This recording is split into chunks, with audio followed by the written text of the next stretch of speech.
Fundación Libertad y Desarrollo presenta Razón de Estado con Dionisio Gutiérrez. ¿Alguna vez se ha preguntado usted por qué muchos habitantes del mundo árabe y la mayoría de los africanos quieren emigrar a la Europa occidental? ¿O por qué casi la mitad de los latinoamericanos desean emigrar a Estados Unidos?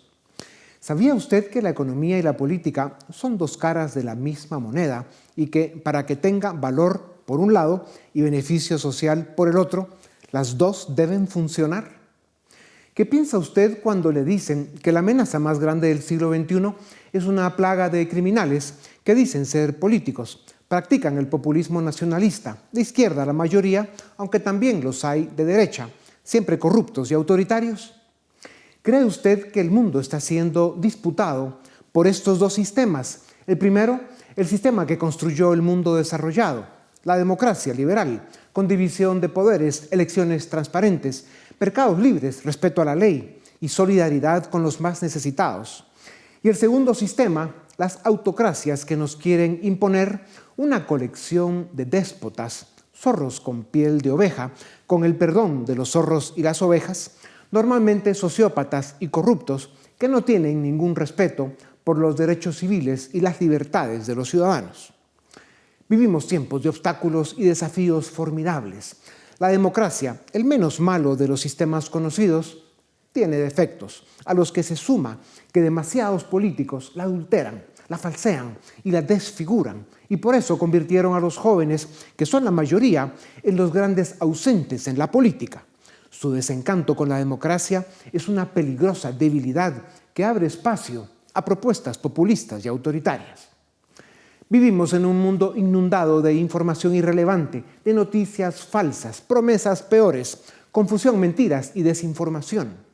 Practicar los valores que construyen sociedades libres y prósperas y tener claridad sobre las batallas que se deben ganar es hoy cuestión de sobrevivencia. La democracia necesita la presencia y el compromiso de los ciudadanos. La democracia necesita de mucho trabajo y dedicación.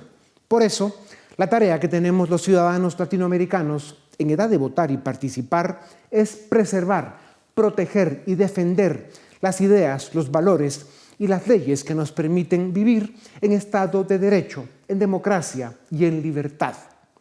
La buena noticia, y para beneficio de las ovejas y los zorros, es que estamos a tiempo. El siglo XXI quedará marcado en la historia por el ascenso de líderes populistas, de izquierda y derecha, con un legado oscuro, destructivo y funesto.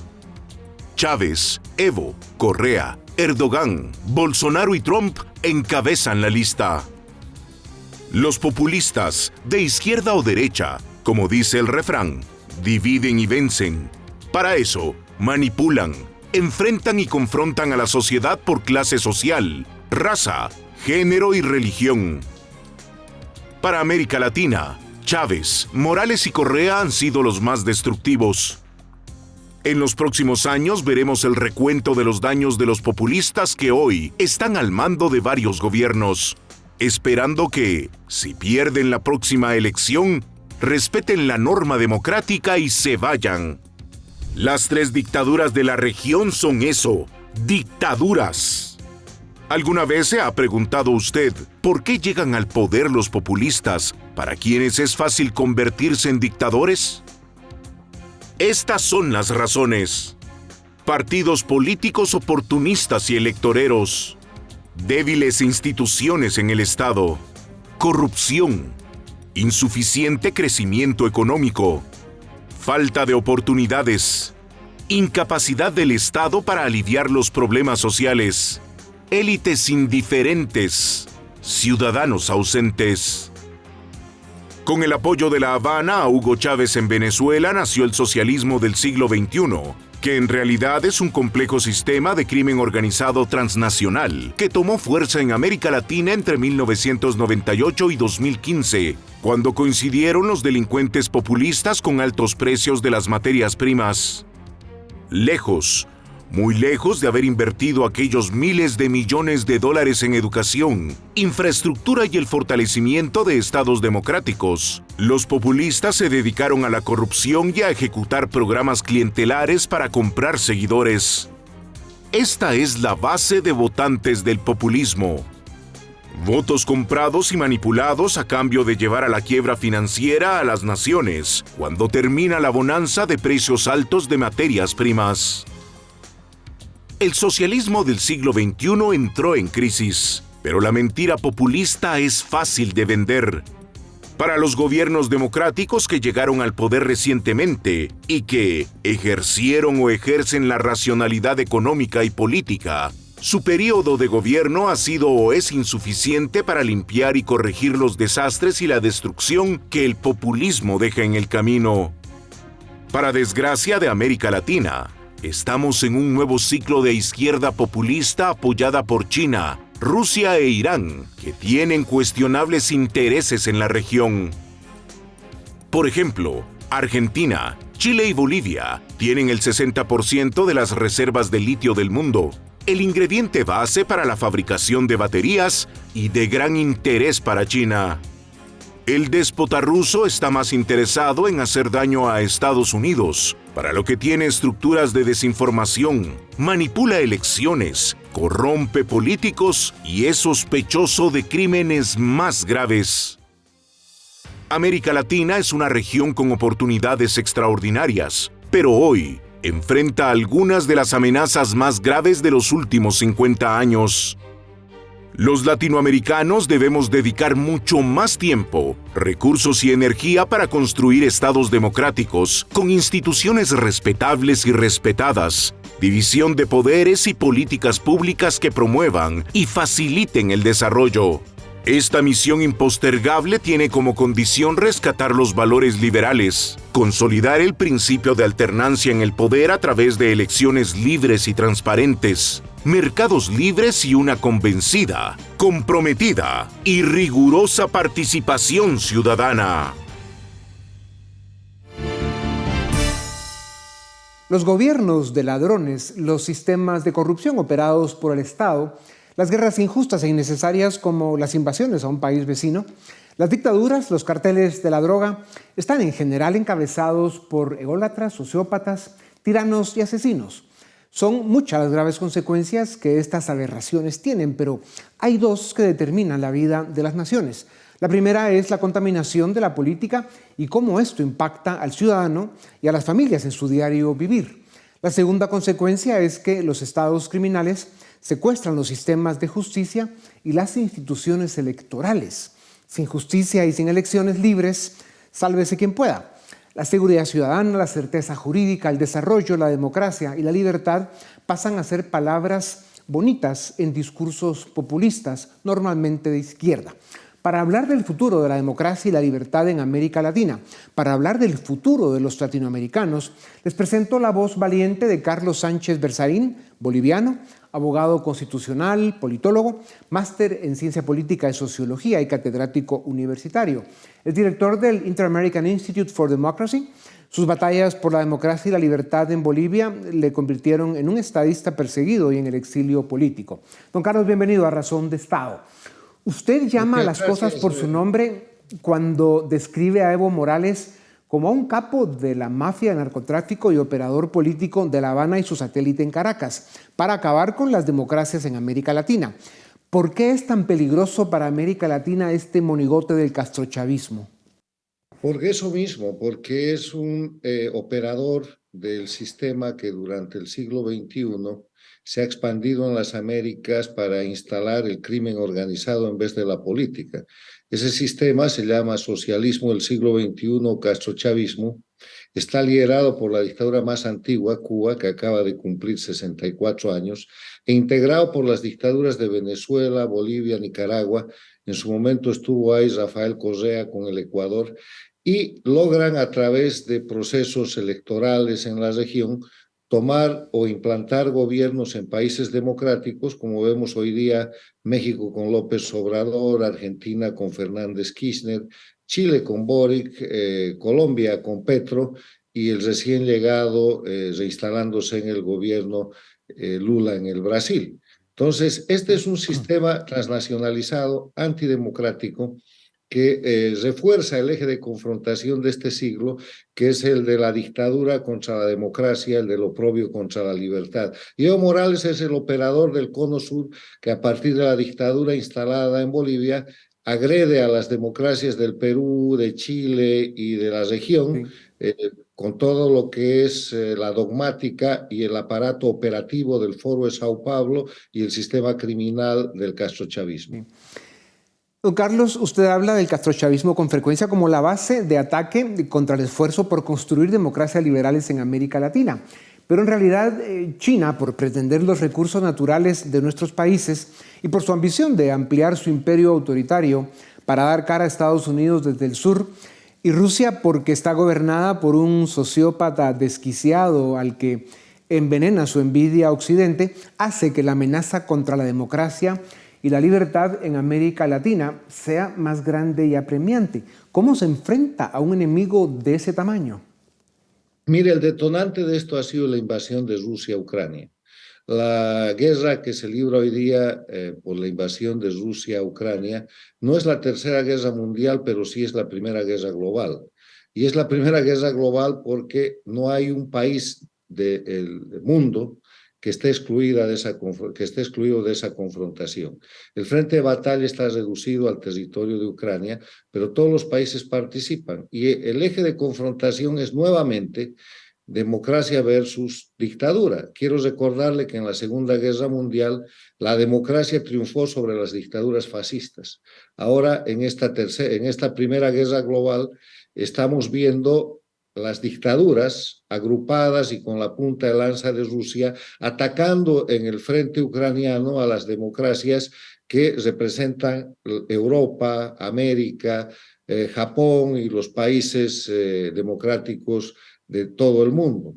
En ese sentido, lo que se ha formado en torno a Rusia es una agrupación de dictaduras, donde se puede ver con claridad a Corea del Norte, a la China, a la dictadura teocrática de Irán, que está proveyendo armamento para que Rusia pueda mantener el ataque, y las dictaduras de las Américas, lideradas por Cuba, Venezuela, Bolivia y Nicaragua, están alineadas en ese grupo porque obviamente la confrontación es de dictadura contra democracia y son plataformas para agredir a las democracias de la región. Entonces, la situación es muy clara. Lo que ha hecho la invasión de Rusia a Ucrania ha sido globalizar el conflicto, que hoy día es perfectamente claro, señalado además con actitudes como las que acabamos de ver, los 6 globos espías de la China flotando sobre todo el mundo, uno de los cuales ha sido derribado en Estados Unidos. Yeah.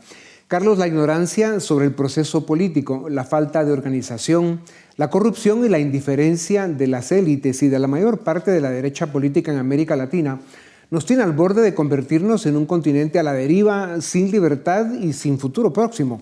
¿Qué razones puede haber para que quienes quieren vivir en democracia y tener la oportunidad de alcanzar bienestar hagan una defensa tan débil, tan pobre de las libertades civiles fundamentales? A ver, este no es un tema de derechas e izquierdas, porque las derechas e izquierdas han sido superadas por la característica del siglo XXI. El siglo XXI es un siglo que tiene 3 características. Es un siglo capitalista. El capitalismo ganó el año 1991 cuando implosionó la Unión Soviética y aquí todo el mundo es capitalista, incluso las dictaduras. China es capitalista, Rusia es capitalista, Irán es capitalista, todos son capitalistas. Segundo, este es un mundo globalizado. Globalizado quiere decir un solo mercado global. Y tercero, es un mundo en el cual no se está viviendo una revolución tecnológica de hipercomunicación. Hoy día el mundo está súper informado en tiempo real. O sea, el celular, el internet, todo ha cambiado la forma de comunicarse y la forma de pensar de la gente. Sí. En ese mundo no hay derecha ni hay izquierda. Lo que hay es buen y mal gobierno. Y en otro eje, lo que hay es libertad o hay concentración de poder. Cuando hablamos de libertad, estamos hablando de democracia. Y cuando hablamos de concentración de poder, estamos hablando de dictadura. Ahora, las dictaduras tratan de revestirse del viejo color de la izquierda, volviendo a los tiempos de 50 años atrás, y entonces tratan de presentar a la libertad y a la democracia como si fueran derecha, pero eso no hay que caer en esa tentación, porque es simplemente un sofisma que le sirve para tratar de presentar como un proyecto legítimo lo que es en verdad una organización criminal. Muy interesante, y es evidente que lo que hay son dictaduras que funcionan como capitalistas, pero acaban con las libertades civiles. Carlos, a lo largo precisamente de estos temas, a lo largo del siglo XX, vimos el ascenso de dictaduras crueles y violentas, como la de Stalin, Hitler, Mao, la del mismo Castro. ¿Qué tienen en común estos dictadores con los de hoy, Putin, Xi, Maduro y otros?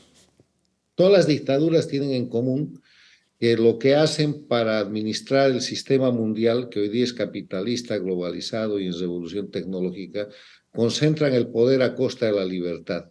Mientras que la democracia permite la libertad y administra la libertad respetando los derechos humanos que son la vida, la propiedad privada es un derecho humano, el derecho al trabajo, el derecho al libre emprendimiento, el derecho a vivir y a buscar la felicidad. En esa dinámica no estamos discutiendo en el siglo XXI el qué, sino el cómo.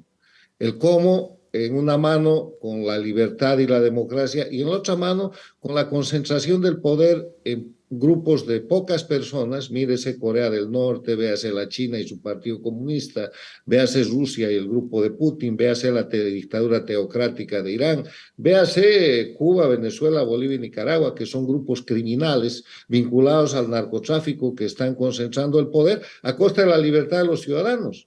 Eso es todo. O sea, la disputa no es el qué, es el cómo se maneja este mundo globalizado, capitalista y en revolución tecnológica en diferentes países. Y el cómo se maneja en dictadura es una forma criminal violatoria a los derechos humanos y las libertades fundamentales. Sí. Y la entrada de las dictaduras, generalmente antes de que se consoliden, suelen tener condiciones sociales, económicas y políticas complejas. Se habla de la mala posición de Alemania tras la Primera Guerra Mundial, la corrupción de Batista antes del ascenso de Fidel, o la de Somoza antes del sandinismo, o la corrupción de los gobiernos venezolanos antes de Chávez, por ejemplo. ¿Qué lecciones y conclusiones podemos sacar de estas dinámicas? Mire, las democracias siempre van a tener problemas porque la democracia no es perfecta. La democracia, como definía Churchill, es el peor sistema de gobierno que ha inventado el ser humano, con excepción de todos los demás. La única característica que libra la democracia es la libertad, y como las sociedades son complejas y conflictivas, las democracias siempre tienen problemas, y la democracia es el sistema que permite resolver esos problemas sin necesidad de violencia en el marco de lo que se llama Estado de Derecho, fundado en la libertad.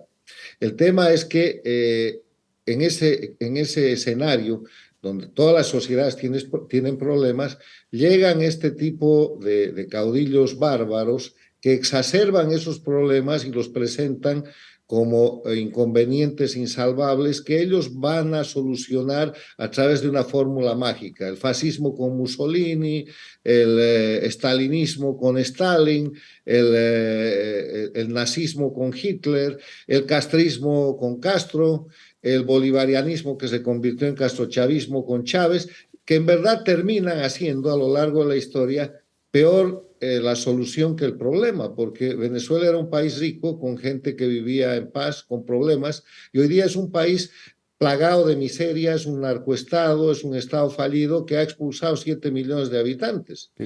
Cuba era un país que tenía un nivel de desarrollo extraordinario el año 1959 y 64 años después es una cárcel de la que todo el mundo quiere escapar, que no tiene economía, que no tiene ninguna posibilidad de sobrevivencia por sí misma.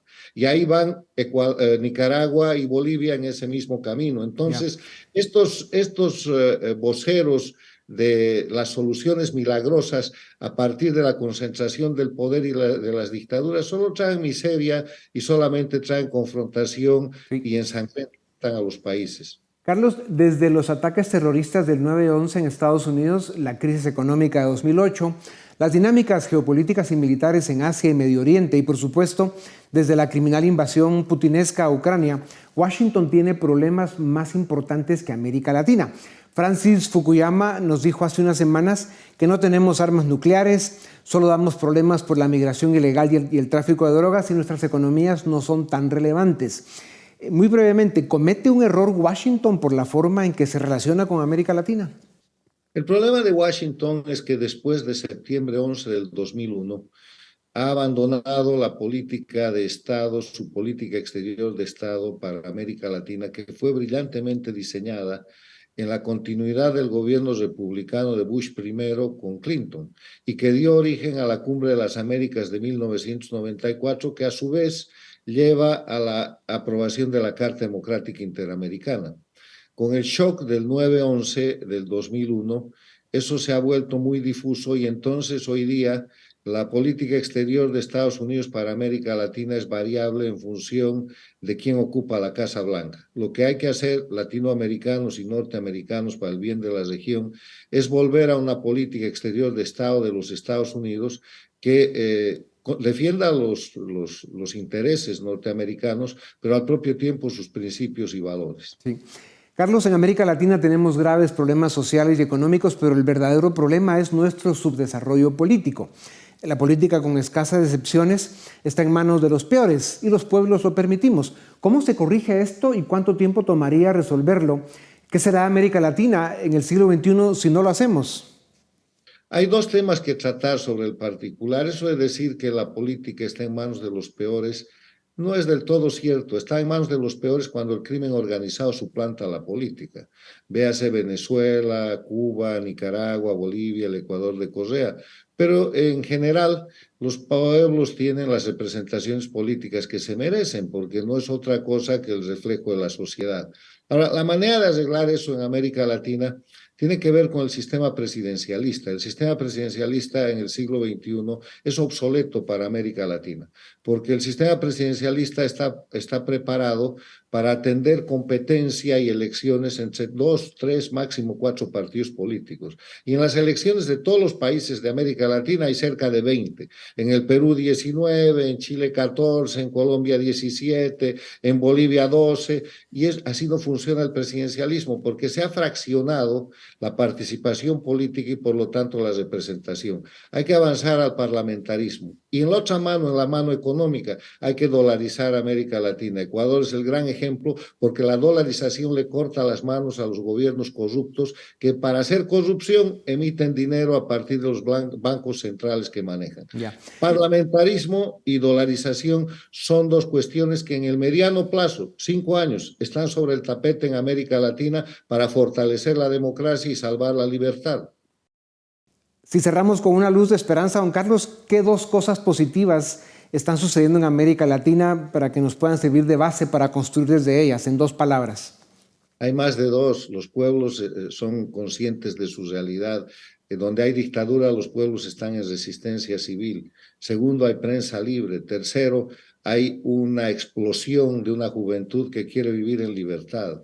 O sea, las noticias buenas son más que 2. La mala noticia es solo una. Hay dictaduras de crimen organizado que manejan narcoestados, que además tienen su buena noticia que se están cayendo, no tienen soporte ni popular ni económico.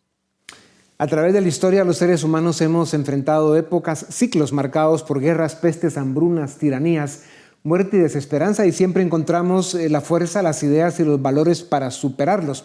Siempre fueron la libertad, la presencia del compromiso de los ciudadanos, lo que rescató el rumbo de la historia, como usted lo decía. Qué bueno para América Latina tenerlo usted dando las batallas. Don Carlos, muchas gracias por su tiempo. A ustedes también gracias por acompañarnos una vez más. Esto es Razón de Estado.